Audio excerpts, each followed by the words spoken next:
Nikola Tesla, who has in many ways revolutionized modern science with his study and discoveries, said, "The day science begins to study non-physical phenomena, the day science begins to study non-physical phenomena, it will make more progress in one decade than in all the previous centuries of its existence." Nikola Tesla.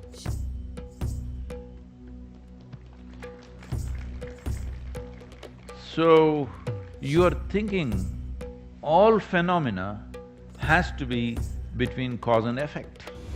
If this discernment is not there, Anahata is not the place to go, because this is a place where you hear and see things in a way that even a reasonably stable person can go crazy. Somebody who has a little tendency will go all the way. So this you don't do technically. I will move my chakra here to here. Maybe your liver will malfunction. Please don't get into this kind of things because you're talking beyond yourself. First of all, stop talking about this chakra business.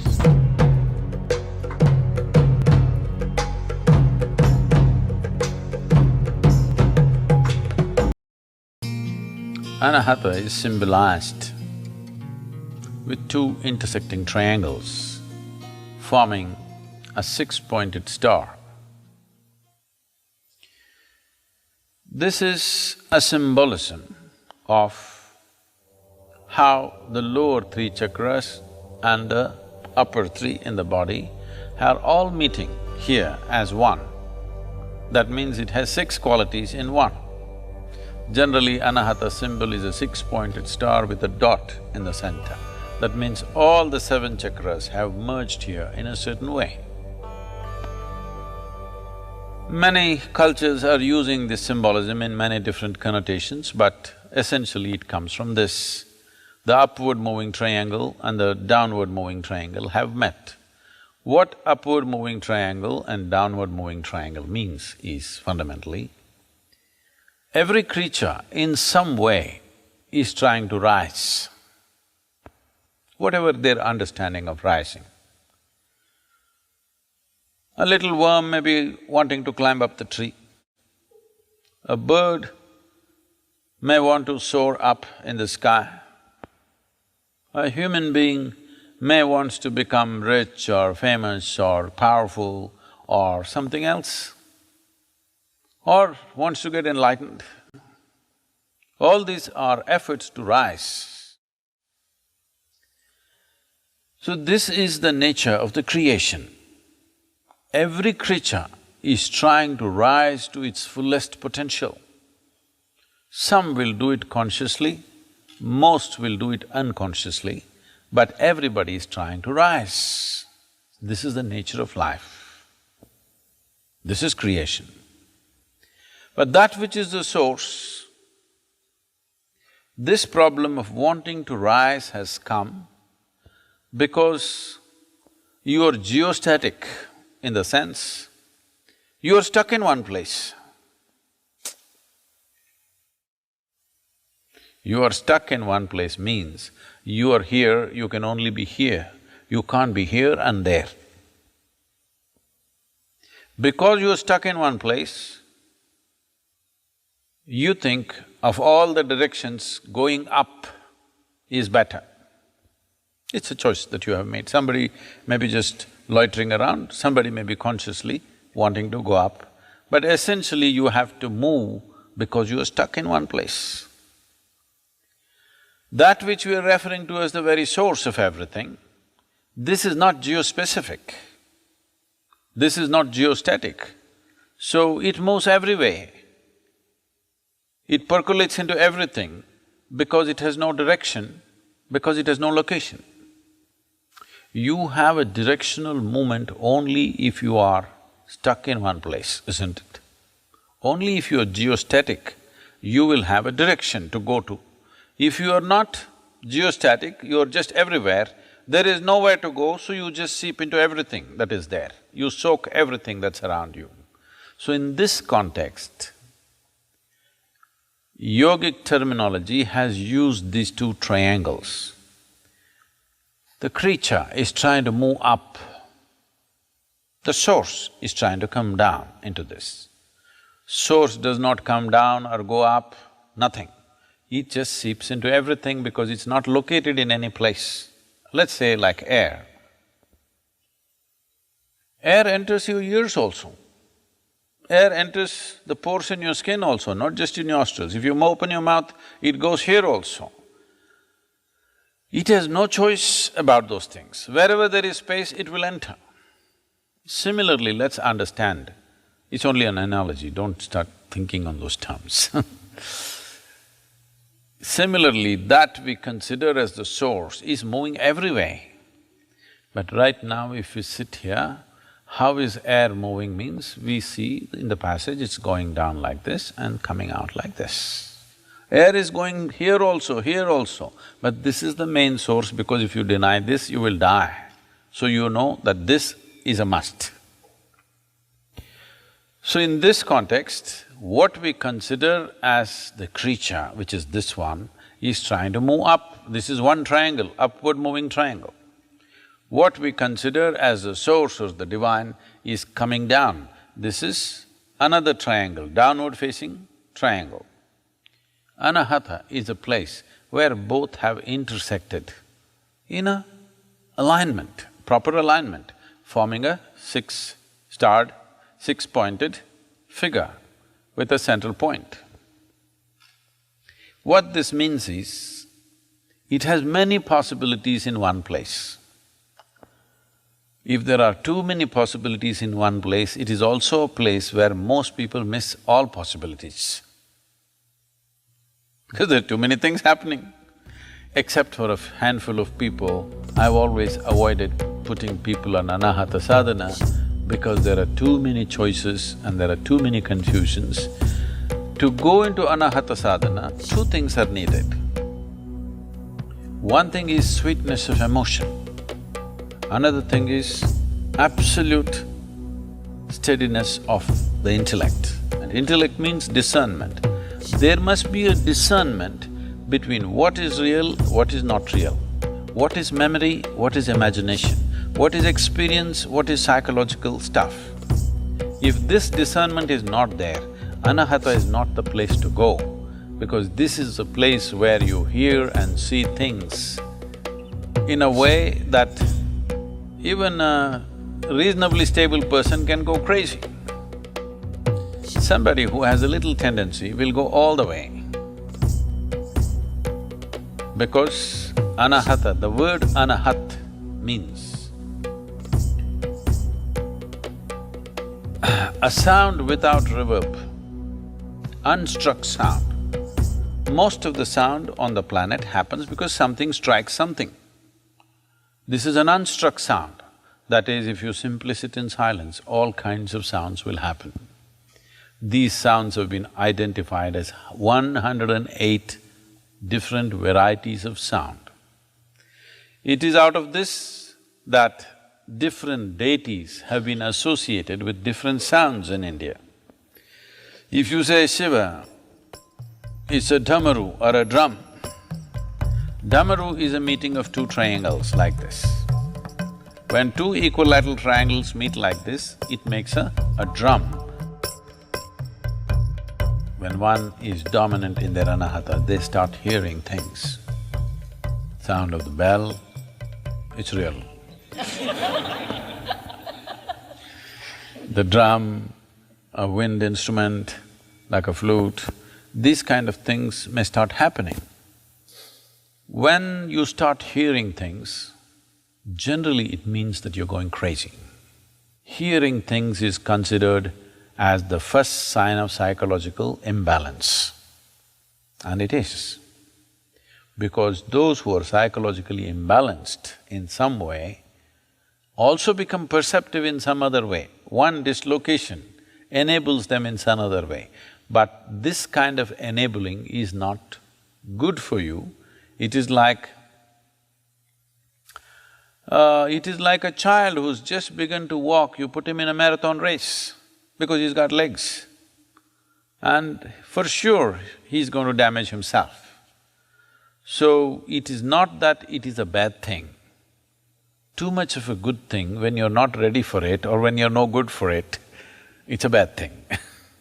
So this is why before you hear anything, your discernment must be so crystal clear and your emotion should be sweet. Everywhere we're going about talking about blissfulness, and now we've kind of got down a step lower and saying, joy, joy, joy, yogi's guide to joy all this, because without sweetness of emotion, there are too many things that you cannot do. Without sweetness of emotion, you are denying yourself the universe, including everything here. Only when emotions, you have mastered the emotion to become very sweet, doesn't matter what.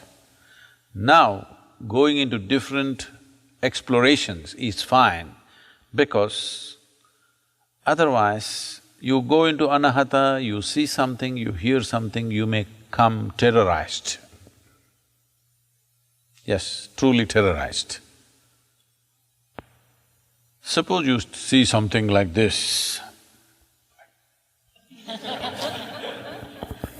something you think is terrible. See, your idea of something being terrible is, I'm not seen too many, but sometimes when I'm switching channels, I get to see what is considered a horror movie. It's pathetic. It doesn't horrify me, it just horrifies me that some director has a mind like this. Blood will suddenly come out of the eyes. Blood is always flowing in the body. If little leak happens, what is so horrifying about it, I'm asking? From wherever it leaked, what does it matter, I'm asking? No, it's supposed to be horror. Because a whole lot of people are innocent of these things, they don't know blood is flowing. They think they're like this. So for such people who are in such ignorance, suddenly something from within happened, images came up. Anahata is the place. Anahata is a fantastic place. But I find in today's world, getting people to sharpen their mind and turning their emotions sweet is quite a job. Yogi's Guide to Joy. Is it working? I rarely experience love within myself, and I tend to see the worst in everyone. In the Prana series of Sadhguru Exclusive, you talk about the possibilities of moving the Anahata Chakra to become loving. Whoa. Is he married? Then say that. Is this possible for me? How can I do it? Okay.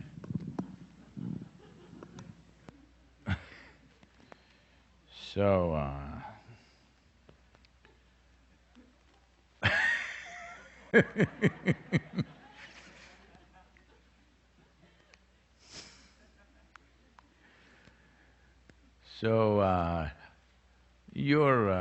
you're thinking, first of all, you're thinking love is a device. No, love is a consequence. Love is a consequence of being in a certain way within yourself. Love is not a device to get what you want. So all this time I was talking about wooing Bhairavi. The reason why it does not work for a whole lot of people, whether it's Bhairavi or if… I don't know what's your wife's name why it doesn't work is, you're using love as a device, devotion as a device. It is not a device, it's a consequence of allowing a certain dimension of intelligence to function within you. When I say a certain dimension of intelligence, the logical sense of our intellect wants to dissect everything and see. When you understand that dissection is a good thing,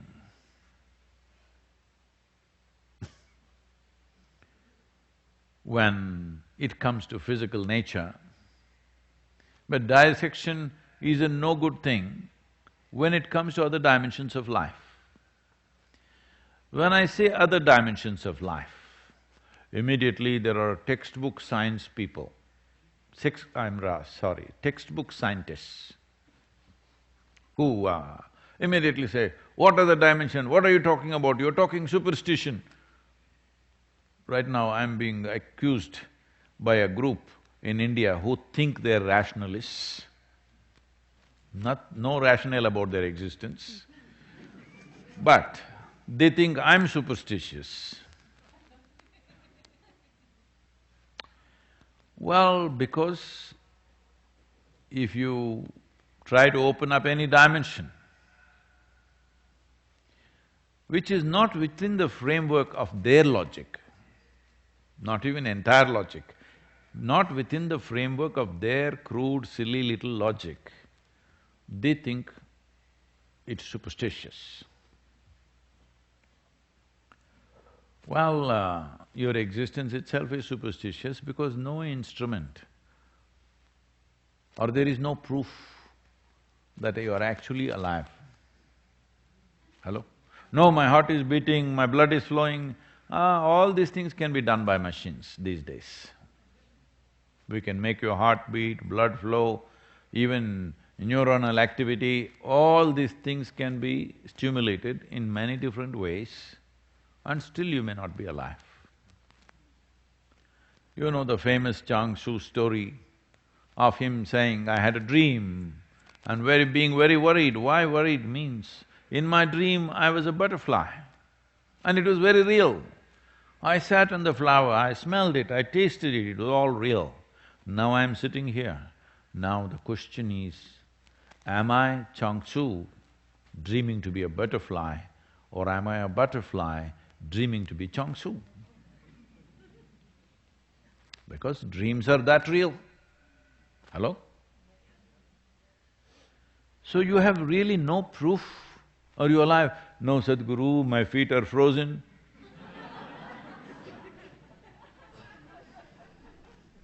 You just have to wait till it gets to the head.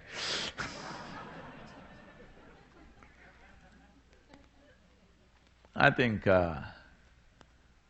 what Nikola Tesla said is very significant, but unfortunately in the last century still most of the scientific community or these textbook scientists definitely have not taken to it. Nikola Tesla, who has in many ways revolutionized modern science with his study and discoveries, said, the day science begins to study non-physical phenomena, the day science begins to study non-physical phenomena, it will make more progress in 1 decade than in all the previous centuries of its existence. Nikola Tesla.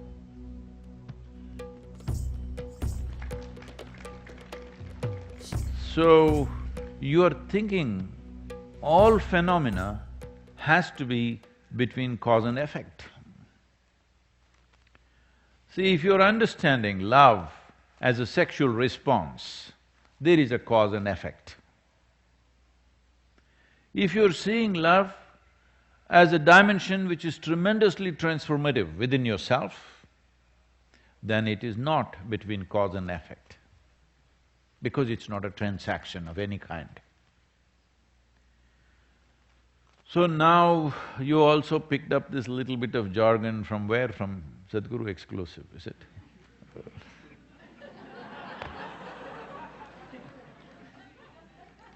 I've been warning our teams of the dangers of the Sadhguru exclusive. Too many things which have been spoken in very close groups, who were at a certain level of seeking, certain things were said. But now everybody picks this up and it'll become like this, can I move my Anahata chakra here, there and become loving? Wheel alignment, you know.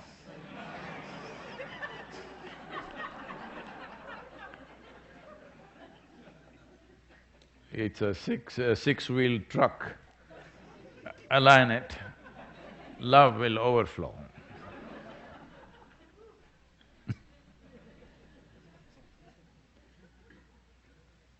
Well, you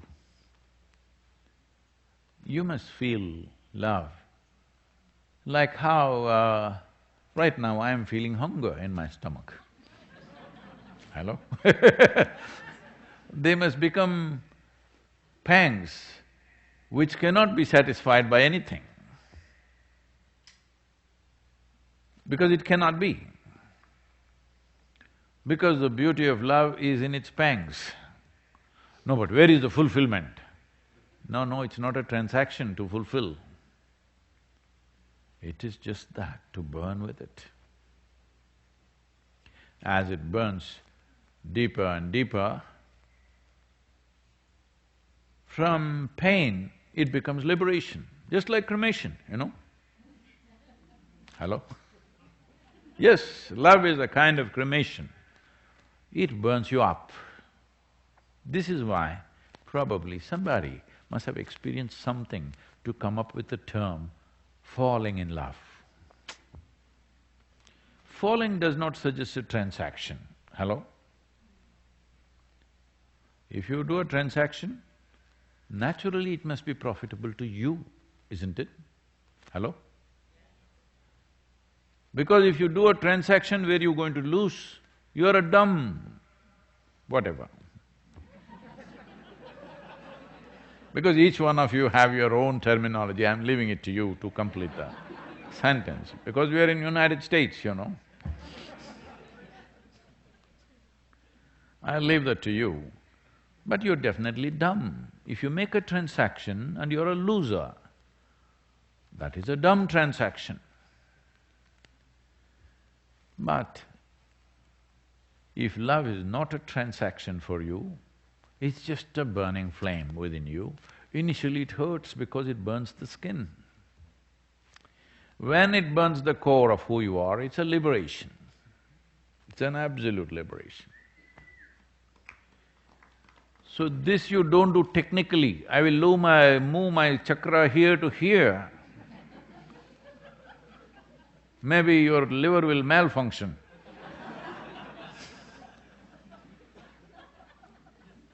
Please don't get into this kind of things, because you're talking beyond yourself. First of all, stop talking about this chakra business, because you have not seen it. Did you see wheels moving? Hello?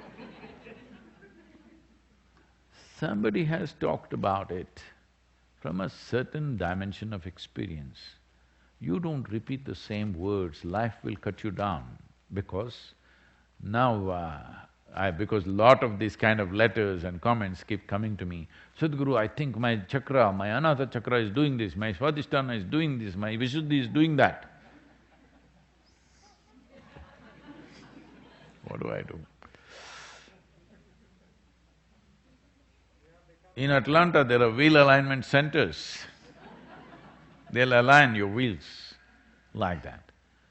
First of all, it is not at all in the context of how the popular books have talked about it. I think this question is coming from the prana video, all right? It is not the way you think.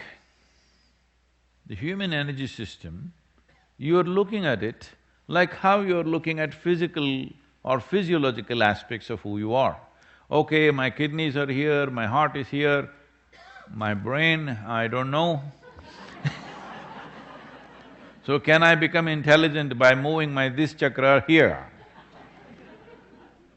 No. Do one thing, whoever you are, Bangalore, very tech. You know, it's a technological question. Can I move my chakra here and become loving? Well, This is not that kind of technology. Yes, it is technology, but not that kind. You don't worry about the chakras. If you're a sensible human being, you will naturally be a loving human being. Get some sense into your head. Sense means this. Let me put sense and senselessness into a very fundamental perspective. If you sit here, the simple sense of life is, if you don't have to know any knowledge, you don't have to know scriptures in the world or teachings or nonsense, nothing. If you sit here, you know for you to be alive, you must be breathing. Even if you can avoid your breakfast, still you have to be breathing. Breathing means the internal part of your lungs are here, fearing COVID. The external part of your lung is the whole bubble of this atmosphere. If you can't see beyond that, at least this much you can see. Oh, my existence is not absolute. My existence is… In 60 years of life, a man is supposed to eat something like 1400 tons of food. In case you have graduated over that, all right, 1500, I leave it to you. Are you carrying 1400 tons of food right now in this body? Thank you.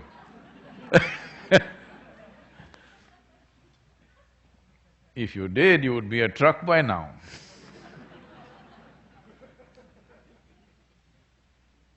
Or a cargo ship, actually. No, you're just carrying that many kilograms. What does this mean? It simply means, what you think is my body today is not so tomorrow. Material has changed, I'm saying. Yesterday's body is not fully there today. Something new has come in. What is today's body is not there tomorrow. Something new has come in. If you experientially understand what you think is body, what you think is myself, thoughts which were not there in you yesterday could have come into you today. Emotions which were not there in you yesterday could have come into you today. Yes or no? Body which was not there in you yesterday could have come into you today. When this is the case, from where the hell are you getting the sense of absoluteness about yourself, me? If you just understand this much, you will become sensible.